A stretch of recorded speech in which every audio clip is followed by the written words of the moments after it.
Standard deviation of data வந்து 3 கொடுத்துருக்காங்க.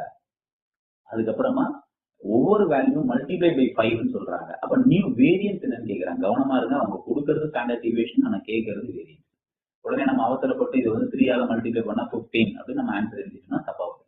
So 3 into 5 15 தான். ஏன்னா மல்டிப்ளை ஆகிறதுனால இதுவும் இது நம்ம மல்டிப்ளை பண்ணிப்போம். அப்போ மல்டிப்ளை பண்ணோம்னா நமக்கு என்ன ஆன்சர் கிடைக்கும்? 15ன்ற ஆன்சர் தான் நமக்கு கிடைக்கும் இல்லைங்களா? ஆனா அந்த 15 வேரியன்ஸ் கேட்கறதுனால என்ன பண்ணணும், நம்ம ஸ்கொயர் பண்ணணும். அப்போ 15 ஸ்கொயர் பண்ணா உங்களுக்கு என்ன ஆன்சர் கிடைக்கும்னா 225 அப்படின்னு சொல்லக்கூடிய இந்த ஆன்சர். ஸோ அடுத்தது இதே மாதிரி standard deviation of X Y Z ஏதோ ஒரு டேட்டா அவங்களோட ஆன்சர் என்ன கொடுத்துட்டாங்கன்னா பி அப்படின்னு கொடுத்துட்டாங்க.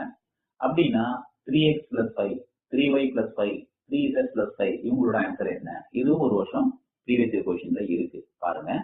ஸோ இங்க என்ன செஞ்சிருக்காங்கன்றத நம்ம அப்சர்வ் பண்ணா புரிஞ்சுக்கலாம். அதாவது 5ன்ற நம்பரை எல்லாரும் கூடயும் கூட்டியிருக்காங்க. அப்படி கூட்டுறதுனால நமக்கு ஸ்டாண்டர்ட் டிவியேஷன்